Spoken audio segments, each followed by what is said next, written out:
Hi, I'm Josh. And I'm Susie. And we're the California Dreamcast. Let's do it. 1, 2, 3, 4.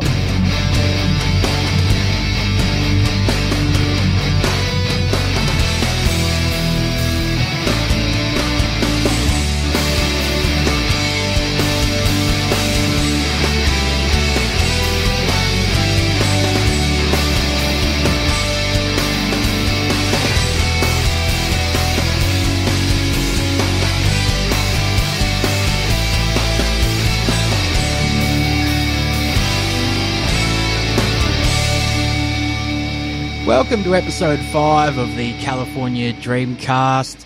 It is good to be inside recording this and not outside where we can hear the neighbours' Christmas carols. Oh yeah, it is only a couple of weeks till Christmas. Well, they've been playing Christmas carols in the shops for since the end of October, like Halloween. Yeah.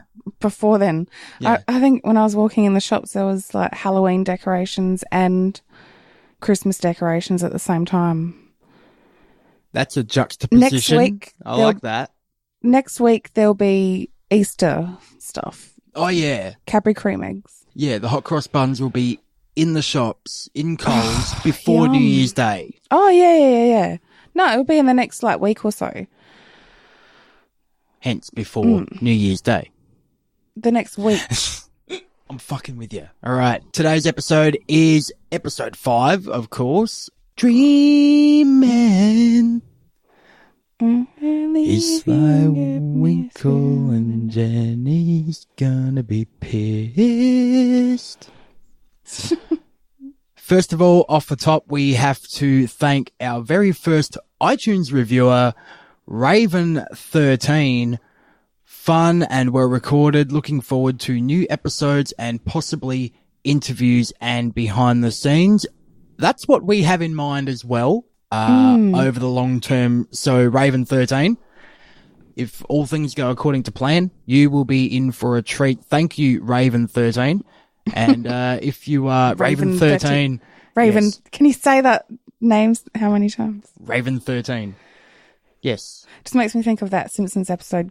Quoth the Raven. Quote the Raven, nevermore. Yeah, the nevermore, where Bart's... That's Raven in WCW. That was his catchphrase too. Oh, was it? Quote the Raven, nevermore. Then drop toe hold onto a chair. But then I just get Bart Simpson's voice in my head. Nevermore.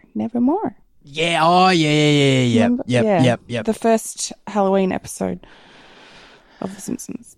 Welcome to The Simpsons podcast. Yeah. We've got 2 spin-offs now, the Roseanne podcast, The Simpsons cast. I'm sure there's probably thousands of Simpsons podcasts out there. There's got to be. Yeah. Nah, we've got the Dreamers covered here on this one, but thank you, Raven13. Said that name again, Susie, for the review. And if you are a regular listener, first of all, thank you. And also, please do leave us one of those iTunes reviews in the iTunes store on your chosen podcast app, because they're the best way to help podcasts that aren't, monetized with T-shirts and merch and all that sort of stuff yet. You never know. Oh, we're not in it for the money. No, you never know. No, of course not. Who would pay for what we do, really? I don't. Oh, come on. But enough about us wanting glory. Let's get on with the review here. Dream Man, episode 5. Kick it off. Open at Sharky's. Yeah. And, what's it? Matt's trying to play a song. He's trying to write. He's trying to craft a musical masterpiece, a melody here. Or something, and he's just not getting it. And no, not at all. Which seems to be a theme throughout the whole episode. It is, yes. Which is probably a good reason why we do not have a full performance from the band here, as you were mentioning before we recorded. You're like, well, there's no song. Which, actually, that is a lie, because we're going to get to our song here. We do have a song. Not performed in full, of course, because someone put the brakes on that. Didn't they, Matthew? Thanks, mate. Well, I wanted to hear about the volleyball game, but we're going to get to that. We're going to get to that. So, enter Sly. His idea is singeing the front row with fire breathing on stage. Tony peeps at chocolate honey and tries his best. You are as fine as wine. And if I had a glass, I would drink a toast to your beauty. Well, you better take your smooth-talking, wine-drinking, desperate for a date behind and get out of my face. Ouch! And the vests in this scene, like, again, I hate to, like, harp on about the vests, but there was a plaid vest worn by Matt. Sly was wearing, like, a Picasso-style vest. And Jenny was wearing a curtain vest, which is reminiscent of my childhood when my nana, I don't know if she made them, but or made them or got them from an op shop. Myself and my sister, these vests that were similar to Jenny's style, this real curtain heavy fabric material. And I just remember having to wear it when Nana was over because, you know, that's what you do when your grandparents buy you things and show the love. Simply the vest. Boom. Boom. Better than all the rest. Better than a t-shirt. No. Or a You wear it over a leather t-shirt. jacket. That's not true. Hey, Jake Summers doesn't do vests. Yeah. Had to drop a Jake reference early. I can't wait to season 2, man. Jake's the man. Jake's the man. Yeah, Jake's the man. I can't wait to get to season 2. It gets really entertaining when he starts on the show, I reckon. Hello, Tracy and Jay, if you are listening. So Tony, going way back to what we were talking about like 5 hours ago. Off track. Yeah. He's defeated in the rhymes department on this occasion by Jasmine. That's her name. Jasmine, yes. Is played by Jacqueline Shaw. Jacqueline Shaw. I did that without notes. You've got notes. Suck it. Because You put it in, you suck it in, you suck it. Oh, suck it. Oh, suck it. I've got baby brain. So do I today, I think. It was, yeah, you look like it. No, I'm joking. No, you're not. Go on. Jacqueline Ann Shaw. She was an actress known for Family Matters in 1989. Hey. And we had an Urkel reference. Did I do that? But she only played a character called Angela, and I could not. There was no. Yes. There was 7 layers. Here we go. There was no other reference to her acting career, really. Oh, apart from California Dreams. So that was in 1989 for Family Matters. California Dreams was 92, and then she starred as. She didn't even have a name in the movie that she starred in 93, which was called The Ernest Green Story, which was about the integration of African Americans in the first white schools, I think, in America. Okay. So, but she played an actress in that movie. Like, that was her, like, you know how someone is like woman 1, woman 2. Yes. Yeah. Couldn't really find much more on her. Sly cracks onto Jenny again, but she only dates humans. Yeah. Yeah. Tiff is here, and it's confirmed we're having a slumber party. Mm-hmm. Yeah. Slumber party. I remember a slumber party we had at our primary school because... What? Yeah. Oh, yeah. Who has a... What? It was weird. I was in year 3 or 3. Was it co-ed? Yeah. Did you sleep in the same... classroom? We slept in the class. It's the gayest thing ever. Like, you're like like Friday night and you're thinking... Yeah, I don't have to be at school for 2 days. Who wants to sleep at fucking school? How is that a novelty to sleep at school? I don't know, but it happened. The classes, people who were in like, if your class, you were in your class at school, right? That class would sleep in their room. It was just so weird. I remember camp was painful enough. You'd torture people, like, put their hand in warm water, you know, like, no, I was a bully. No, I wasn't. It was just weird because it was just so weird. I hated camp. at that age, I hadn't been around other girls, like just, out of... What grade was it? Year 3, so I was like 9 years old or something. Oh, well, that's young enough to think. Girls that were in their 90s, and even at that age, it's weird. Really? Yeah, it was odd. It was Yeah. different. I guess girls think differently at that age than what boys do. Yeah. Yeah, you took the Asleep sleeping by bag there and... 8:30 or something. Or... No, everyone was up way late, like till like 10, 11 o'clock or something. Did you watch a movie? And I think so. this is a story that I've never heard. After Yeah. being married for so long, I've never heard this story. Yeah, no, there was a sleepover at the school. It was so weird. Maybe all the parents got together and said, can we just get rid of the kids You know what? I wouldn't be surprised. for a night? Because I could see myself doing something like that. Like they had When our there was kids- food there, and there was, I think, I remember I was playing basketball out in the court, like, until it was black. And then you'd be back like the next day and you'd have to like learn where you It slept. was only for one day. Okay. Yeah. It's a bizarre concept. It was weird. Yeah. Like, everyone did it. It was like, everyone was up for it. I couldn't imagine anything worse. It was actually fun. It was a social thing in the school without them, spending money for a DJ and actually using the huge assembly hall and doing something that would have been really fun, like having a disco or something. Instead of doing that, we'll just call it a sleepover. You never had discos at your school? Yeah, we did. Oh, okay. Yeah. But this was like a mid-year thing. It was... Yeah. So there you go. Sleepover at your primary / elementary school. We went on like one day camps. I remember like out living in Gawler, you could travel half an hour and you'd be in the bush. Well, you'd be in the bush in like 5 minutes, but it's like we went witchetty grub finding, and then we went back to the school and cooked them because no one would eat them raw. It does taste like chicken. Cool story, bro. I've eaten a witchetty grub. I won't eat a prawn, but I've eaten a fucking witchetty grub. I know, right? Fucking work that out. Cut to Jenny's bedroom. Tiff reads Jen's journal because girls have diaries. Girls have diaries. Women have journals. The diaries that you had when you were young were like the ones with little lock and key. A lock. Yeah. And then when, for some reason, by the time you become like a woman, you'd start writing a journal. Doesn't have a lock on it. I know, right?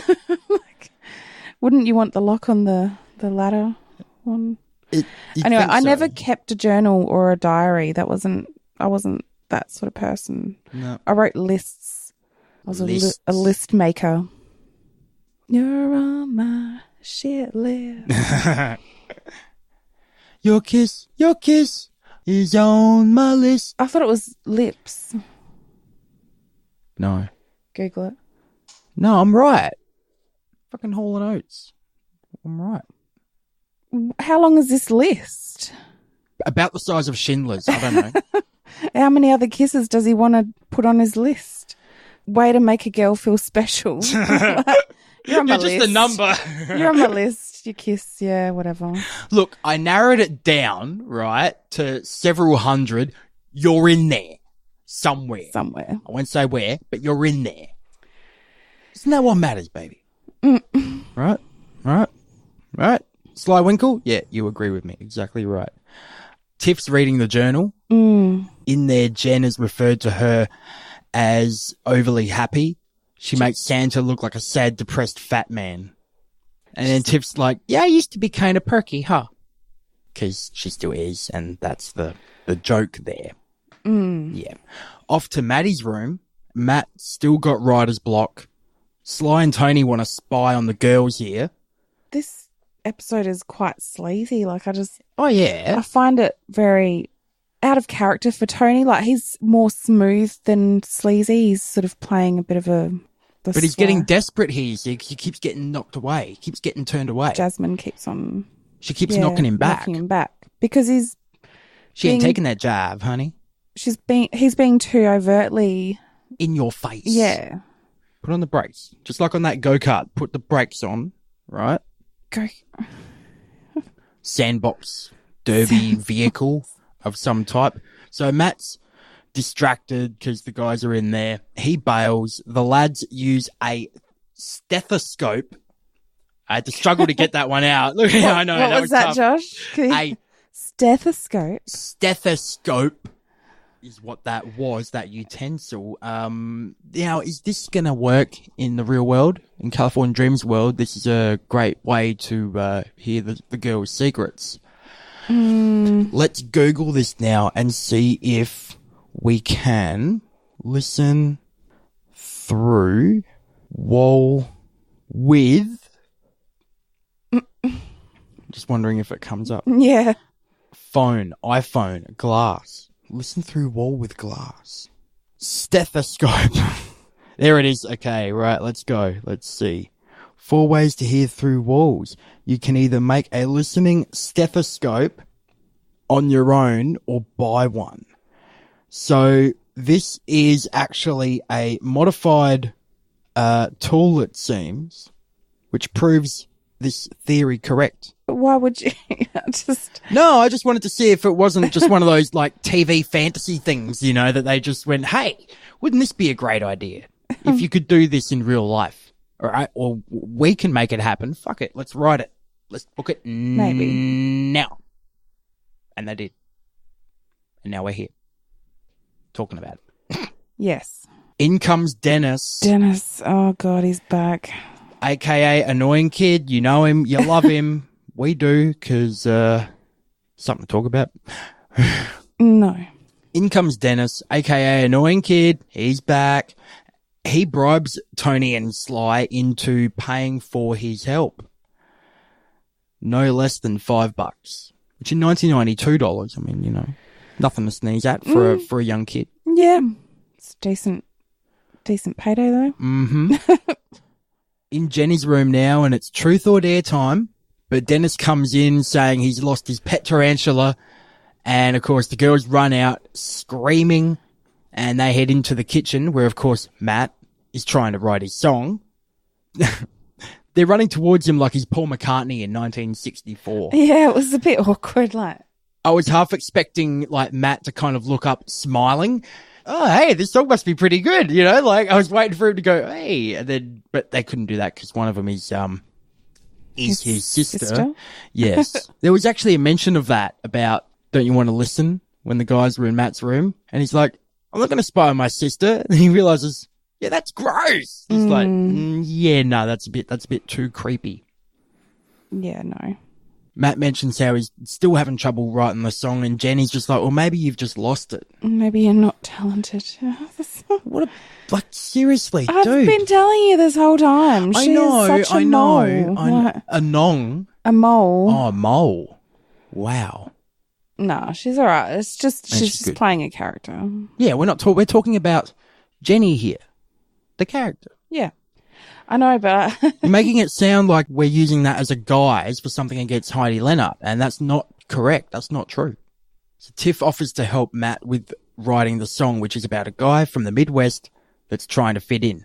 Not autobiographical in any sort of way for Matt Garrison. Not at all. Not at all. So Tony meets his target again. What's her name? Jasmine, Jasmine. That's her. Yep. Again, fails. because he's being sleazy. Yep. And then we go to Jenny's room. Sly's under the bed because he snuck in when Annoying Kid Yep. gives the distraction with the spider, and he's under the bed. Yep. But he's so far False flag. That was. a false flag. Yep. So he's so far out from under the bed, so the camera can see him. Obviously, that it's just, yeah. So he like takes a notepad. They're talking about their dream man. So you know what they consider their dream man, because Oh, apparently yeah, the title of our episode here. Yeah, that's right. Yeah. that's what girls talk about. In real life, girls just sit there talking about what dicks guys are, right? Pretty much. And in their head, they're thinking, oh, I would like someone like this. But then you just settle for, you know, whatever. Yeah. Just settle for No. me. No, you everyone has their faults. men and women. So you've just got to come to a compromise.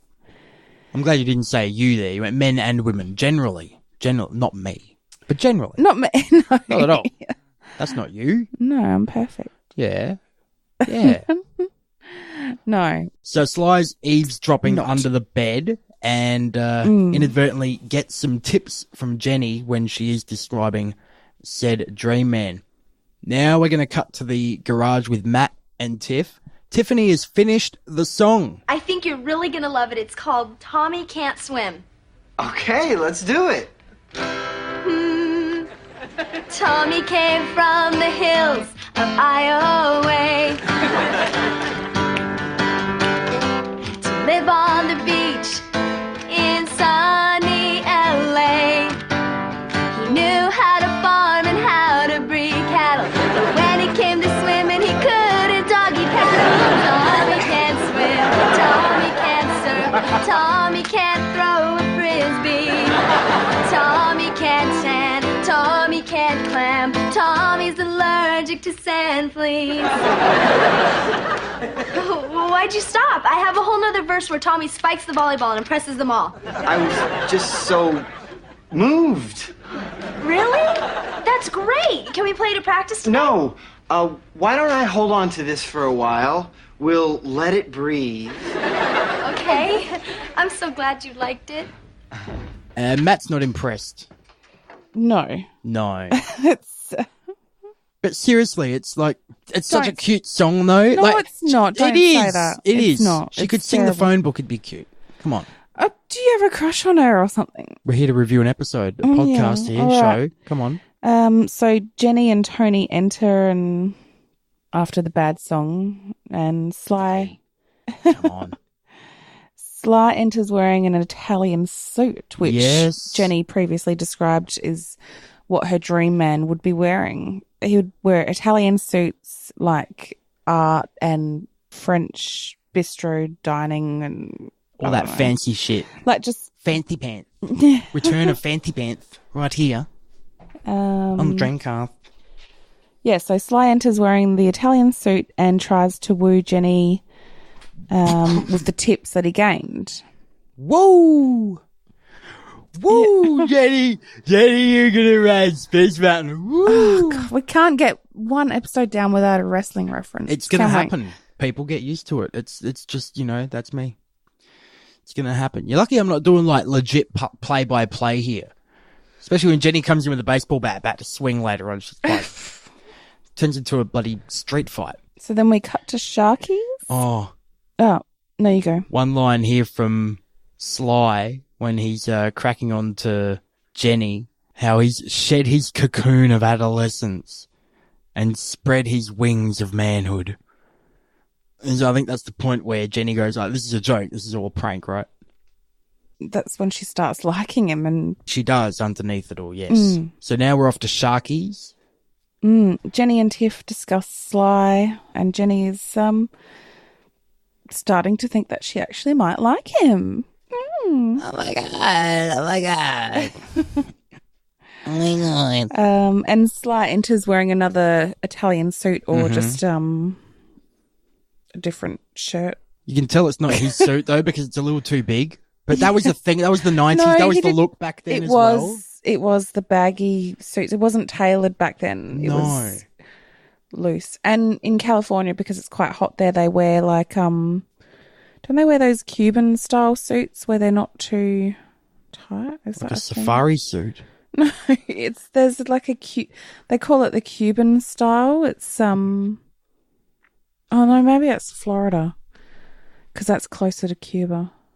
I've got my ends of America mixed up. East Coast, West Coast. East Coast. So at Sharky's here, this is really where Jenny's like fully starting to fall for Sly, who's of course returned. Smooth talks Jenny. Asked her out on the date when he's at Sharky's. So Yep. he proposes that they go to a French bistro and take in a foreign film. Yes, Italian suit, French restaurant, foreign film. Now we are in the kitchen. They've had their date. Sly heads off and Jenny's all gaga. This is where we get a great moment between Matt and Jenny. Spit take moment. Loved it. That was good. She's smitten with Sly. So Matt heads off. In comes Dennis the Menace looking for Sly and his money. But Jenny gets a confession out of him. Yeah, she offers him $10 to confess. And I didn't know that Jenny worked for the Manitowoc police. It's like making the murderers, like just getting a confession out of the Oh, man. Yeah. He's underage. He doesn't have a lawyer. Dude. It's not right, damn it. It's not right. We need a season 2, by the way, of that. I know. Or American Vandal. That made up for it. That was... No, but that was... I love that show. That was so well done. That was so good. Like, what actually happened to him? I don't know, but from what I've heard, there's been more evidence coming out that he actually did it. And so that's why I think they've called off on a season 2, because they're like, this kind of fucks our story completely up. The cousin got released like last year because... Did he actually get released? I'm pretty sure he was going to, because the whole joke amongst like the wrestling fans was like, oh, he's actually going to be out in time for SummerSlam or WrestleMania this year or whatever it was, because that was the whole thing in the documentary. He just wanted to be able to see WrestleMania that year. Yeah. Which was so sad. I could relate. I could so relate to that. I was like, oh, you poor bastard. I just felt sorry for him because, I mean, he was slightly... I'm not going to say the word. Let's try and get back on topic, I reckon, at this point, because we're going to lose everybody. So now Jenny's got the confession out of Dennis. We head to Sharky's. Matt's afraid to tell Tiff that the song is no good, in his opinion. Tony's down and out, heads over to apologise to Jasmine for bugging her, and now she likes him. Because he's being genuine. He's being himself, and you're being real now. You ain't being all fake and stuff. So she likes him and plants a kiss on Tony. Yes. And then he's still sleazy. Like he reverts back to... And he gives that cheeky look out the door, like before he heads off, that kind of, hey, I'm getting some tonight. He said, oh, let's get honest at the beach. Like, you know. Let's get honest at the beach. Didn't you pick that up? No, I missed that. Hello. Still sleazy. Off to the garage. Band is ready to jam. Matt tells Tiff that the song sucks. Again, in his opinion. Matthew Garrison's opinion. And yours. We get a whole new side of Tiffany Smith here. This is cool. I'm sorry. Okay, I forgive you. That's it? You forgive him? What do you want me to do? I want you to tell him how you really feel. You mean tell him he's a cowardly wimp? Tell him that he lacks the guts to stand behind his own opinion to tell a person the truth? As if he's the Albert Einstein of lyrics and that my entire self-worth depends on his approval? Well, that would be a start. Sorry, I just don't have it in me. Character development right here. There's 2 Married with Children flags here as we head to the kitchen. Jenny is cooking for Sly. One, the Kiss the Cook apron that Jenny's wearing. It reminded me of Married with Children where they're doing the barbecue. Like the best episode of Married with Children ever where they're doing the barbecue. At the park. And they end up using Marcy Darcy's ashes. Oh, the ashes, yeah. The ashes of her grandmother or something. It's just one of those ones you replay it, and it is so fucking funny every single time. But Al Bundy, back to my original point, Al Bundy's wearing the Kiss the Cook, Kill the Wife apron. Because I was half expecting her to rip something off the bottom and it said, Kiss the Cook, Kill the Slime Ball. Yeah, that would have been good. My second... Can I say what she was wearing? Well, that actually covers what I was going to get to. No, it doesn't. It does, because it's my second Married with Children reference here. Is that Kelly Bundy's skirt? Holy shit, it is short. Hot! It looked more like basically the outfit out of Pretty Woman when she was the hooker. It is too. But without the cutouts on the side sort of thing. Yeah. Maybe the Kelly Bundy thing's more it's so Kelly relatable. Bundy. But it just... Jesus. Wow, it's short. Yeah. Yes. straight out of the Motley Crue Girls, Girls, Girls video, and she punks Sly here. This is where she's being cerebral and just getting him back bit by bit, spilling a drink on him and red wine and soup. And she spills the soup and then that's too hot, so she puts a drink on him to like cool him down. I was waiting for the "you can't do that on television" slime to come falling down from the ceiling or something. It's like, the guacamole was just sitting up there. I don't know what happened there, Sly. So she leaves the room. Sly's getting into a journal.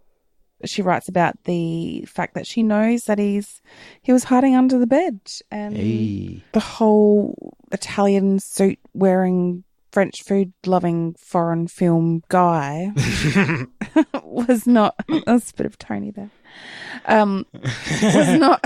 Man, you's a foreign film loving, Italian suit wearing, French restaurant patronizing sleazebag. There we go.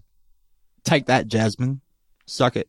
As his reading sees mention of a baseball bat, Jenny comes in with said baseball bat and is marching around the kitchen in her high heels in this tiny skirt. It was so funny watching her just she's trying to, 1, keep walking, 2, look mean and march along towards him. That would be an effort. And, it was well done on her part that she didn't stack it right there, I think. That was good. Sly then tells her a sob story. Classic Sly Winkle trying to turn the tables, trying to like last ditch effort. This is his last idea. Like how is he going to keep her reeled in? He's trying to save his own ass, and oh man, this is great. This is great, Sly Winkle. Love it. Back in 4th grade, I had a really big crush on Stacy Foster, but she didn't even know I existed. So I wrote her a love letter. Me. I put my heart and soul into that letter, and she laughed. Then she read it to the class, and the teacher laughed. Oh, Sly, I'm sorry. I had no idea. Yeah, I just keep it buried deep down inside. But what I really like you to do is plant a big wet one. Oh,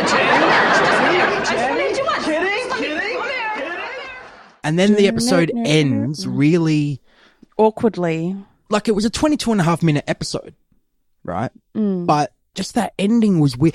The scene did not play out like the typical closing scene where you would have kind of a happy ending. Some finalization there. Yeah, like there'd be like a happy or ending, even just a resolution. a non-awkward camera pose, because the way that it freeze framed as the credits hit, yes. She was just standing really awkwardly, and what they should have done is like chase.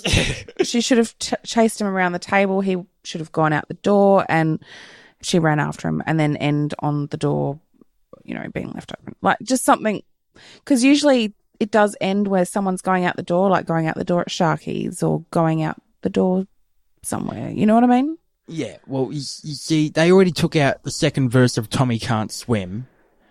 So we're lucky we got what we did there, because they would have had to cut a chorus. Then we might have gotten it, you see.